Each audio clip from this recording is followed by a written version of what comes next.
All down. All silent. Going. Gone. So congratulations. Welcome to the Current Market Insights podcast, brought to you by Harris Partners Real Estate. Each episode, we chat with real estate author and industry leader Peter O'Malley to discuss the current property market conditions and provide insights to assist you on your property journey.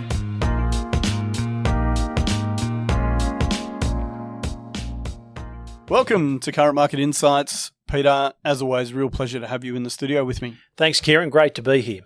Mate, we've talked about recently investors coming back into the property market in Sydney, and I thought it might be a great opportunity today to talk about yield. It's something that we all hear all the time. You know, what a great yield opportunity that is, what a great property, what a great return. I thought we should break it down. Let's try and simplify it with some examples and just break down all those elements so people really understand what investment yield is. Yeah, it's a great topic, Ciaran. And I remember when I first started in real estate, and we would work on a general rule of thumb that a dollar in rent would equal roughly $1,000 in sale value. So in today's numbers, for example, an $800,000 apartment would conceivably lease for around $800 a week. And people would say to me, well, that's a great investment, Peter, that's 10%. And I'd say, sorry, that's not 10% at all. That's a 5% return. And what became very apparent very quickly to me when I started real estate is most people do not understand how to calculate yield or return that they're getting on the investment property. And then the second thing that I realised is that real estate agents would talk, residential real estate agents would talk in terms of gross return, not what is left in the consumer's hands after all of the expenses have been paid. Whereas commercial real estate agents talk in terms of net return after all the expenses have been paid by the tenant. So as a consumer, if you are going to invest in property, you must be really aware of what the true return, the net return on the asset is. All right, so let's look at both those examples then. We'll start with the residential apartment, which, you know, for a lot of investors or first-time investors in particular, that sounds about right, you know, at $800,000 apartment in Sydney. Now, you say $800 a week is a 5% yield. That's a gross yield. How do you come to that figure? $800 a week is $40,000 a year. $40,000 over $800,000 is 5%. Oh, it's that easy. It's that easy. Where's this myth of 10% come from then that we've all heard, you know, out in the industry that $800,000 getting $800 a week is a 10% yield? I don't know how they got there, but it doesn't stack up to logic once you take a closer look at it. No, fair. But I saw it commonly, less so now because there's not as many investors in the marketplace at the moment. But in a high investors market, people somehow say this is a great investment because it's getting a 10% return where it's not. If it's a dollar in rent for $1,000 in value, that's a 5% return. No, that's certainly, your math is sound, Peter. So that's the gross yield that we've talked about. How then, as a residential investor, do you calculate the net yield or the amount that's going to be left to actually pay your bills once you've gotten through all those mandatory elements? So that's all running costs, Ciaran. So what goes into going from gross return to net return is you need to subtract things like the land tax, council rates, water rates, strata rates, maintenance costs, agents' management fees, any vacancy that you experience over the year, building insurance if that applies, special levies if they're struck. These are all things that dilute an investor's gross return to their true net return. And as an investor, you should only be focused on your net return, what is left in your account after you've paid all running costs. Because in Australia, in New South Wales, it's customary in the residential sector for the landlord to pay all of those expenses on behalf of the tenant. So you can imagine that all of those costs really dilute the gross return to about half before you get to the net yield, if not even more than half. So in our example before then, let's assume, you know, it's diluting by roughly half. That means that our $800 a week is down to $400 after we've paid out all those running costs. That's right. So then that amount left is what we contribute to any mortgages or you know, repayments we have to make on the property itself. That's right. So you wouldn't include the mortgage in the running cost because the mortgage is paying the asset off. That's why you have the rental income to pay the asset off. Now, what's been customary in Sydney in my time in real estate is that people really buy investment properties for the rent to hold the asset, and they bank on capital growth, which the Sydney market's delivered in spades in the 25 years that I've been in real estate. But equally, someone could say buying an investment property and buying it solely for the purpose of future capital growth is not investing, it's speculating. You're speculating that the market will go up. And I agree with that as well. And the market has gone up over the last 25 years because interest rates until last year were in a downward trend for 24 years. Sure, there were rate rises along the way, but overall, the overall trend of interest rates was down until we got down to 0.1%. And now as interest rates have bounced back up, it's dragging the rental market with it because investors quickly need to recalibrate the income to offset the higher interest costs that have hit them in the last 12 months. No, it's a good point, and I think there's a really good opportunity here, actually, just to very quickly segue and simplify the concept of gearing, because I think if we're talking about investment, gearing is a term everyone has heard. In Australia, it's such a political potato that it gets thrown around all the time. With our example, let's say that yields 2.5 that we've worked out there. What factors would need to exist for that to be either a positively or a negatively geared property, just in simple terms? Well, you come back to the mortgage rate of the day.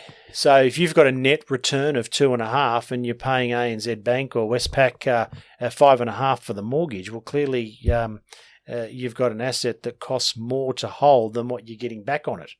You will find some markets tend to be regional markets where you might have a net return of 8.5%, 9% on the asset, and you only need to pay ANZ 5.5%.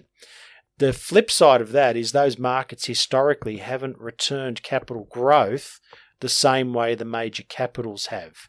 So investors are always battling between expected capital growth in capital cities for a lower return in the short term, or going to lesser markets, regional markets, where they'll get a higher yielding investment, but there's less prospect of a strong capital growth that would compare with Sydney or Melbourne historically.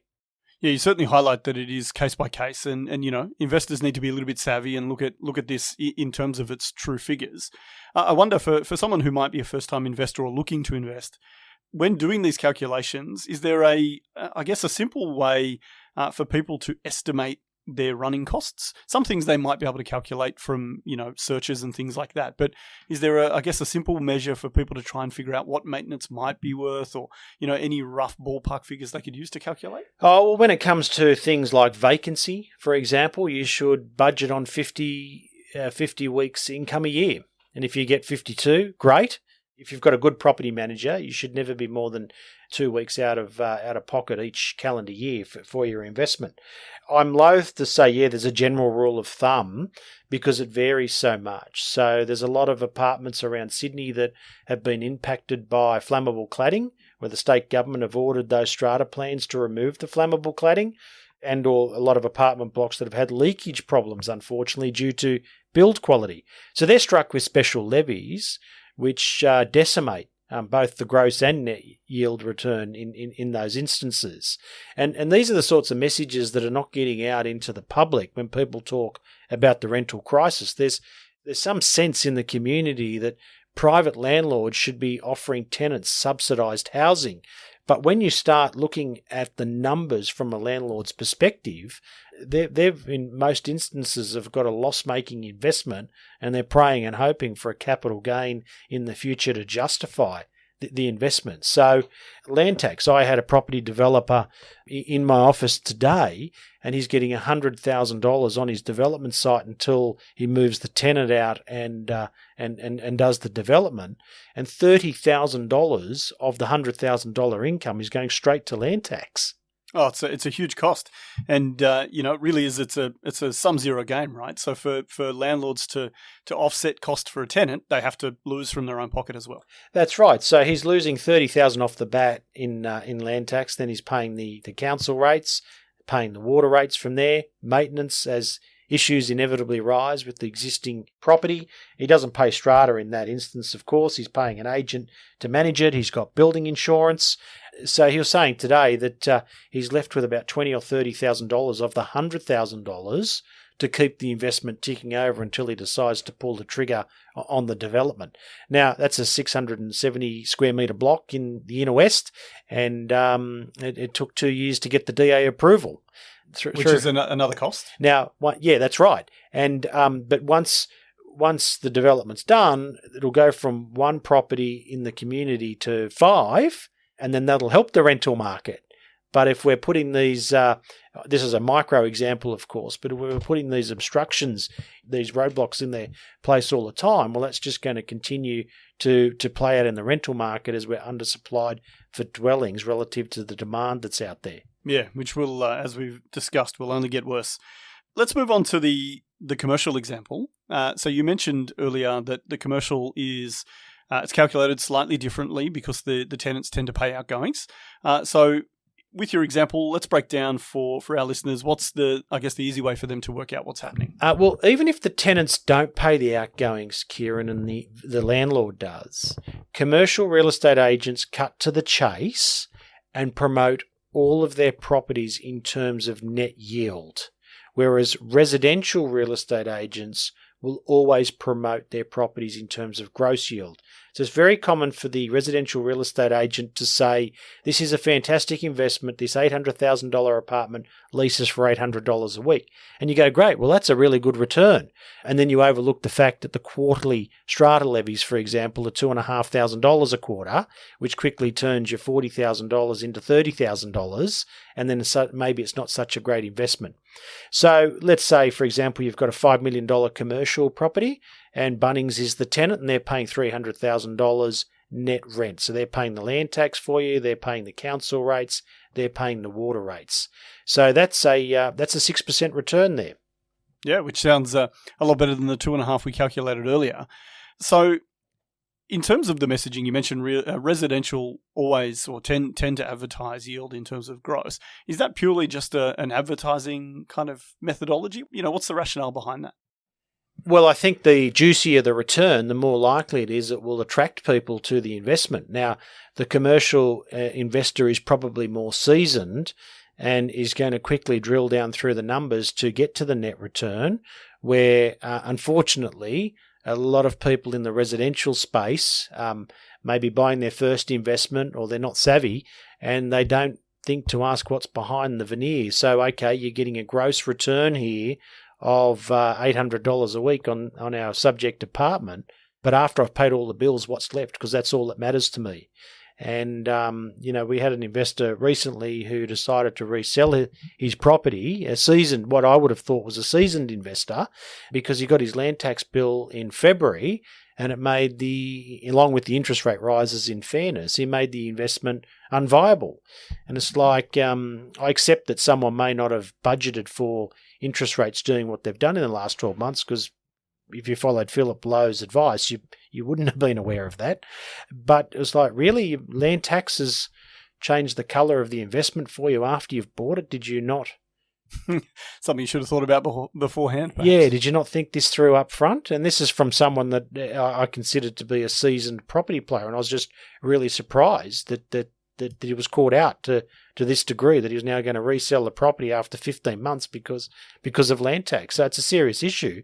If you are investing in property, you must very quickly get to what's left in your pocket after you've paid all of the running costs, because at the end of the day, it doesn't matter what the top line number is. You can get $1,000 a week for your $800,000 apartment, but if all that money sails back out the door in expenses and special levies, well, what's left is all that matters. Well be getting 200. That's correct. Right. It's look, I think it's a really important topic, and I'm glad we highlight that it is so easy to get caught up, and particularly as a first-time investor, you see stars in your eyes with excitement of getting into this space, which has been viewed. It's such Australia is a really pragmatic kind of society for investing, and it's encouraged. That's you get your first home and then you move into the investment space as a security mechanism. It's easy to get caught up in the lights of, gosh, so much money coming in, how amazing. But as you've quickly highlighted, it can quickly change. It's a dry topic, this, Ciaran, but it's one that I'm really passionate about because I can tell you my time in real estate, I've seen a lot of people make losses on residential property because they don't do their numbers on the way in the gross versus net yield scenario. I also see a lot of people thinking it's easy to flip properties, buying unrenovated properties, doing a quick reno job on it and then pushing it back on the market. And frighteningly, which is probably a discussion for another day, going into it, they don't anticipate the transaction costs and they come out the other side with no money and they're bamboozled as to why. So one of the best pieces of advice that I got when it came to investing in real estate, where there's a chance of a capital gain, there's a chance of a capital loss.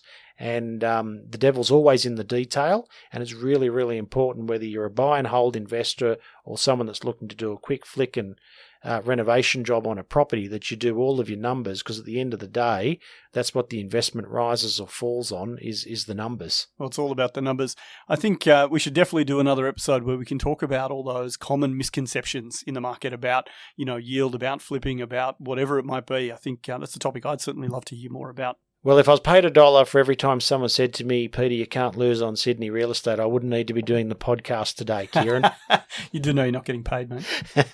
Look, good topic, Peter. I appreciate you breaking it down. Even though I'm in the industry, I have found it a little bit challenging at times to work out yield. And I think you've been able to really simplify it without going into too much hard detail.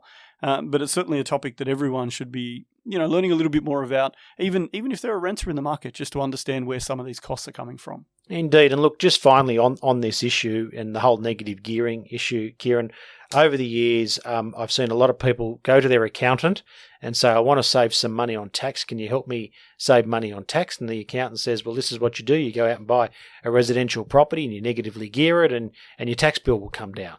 That's great in terms of a spreadsheet, and may or may not work out as far as a tax deductibility play, but have you bought good real estate in the process? And that's something that the accountant's not really well advised to give you guidance on in most cases.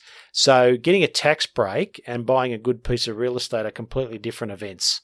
Yeah, there's certainly a difference between net yield at the end of the day and the capital growth that you talk about in terms of actually offloading that asset when the time comes as well. Absolutely. Perfect. Look, as always, Peter, thanks for joining us, and I will see you next time. Will do. Thanks, Ciaran. Thanks for joining us on the Current Market Insights podcast, brought to you by Harris Partners Real Estate, the podcast providing real estate insights you won't find anywhere else.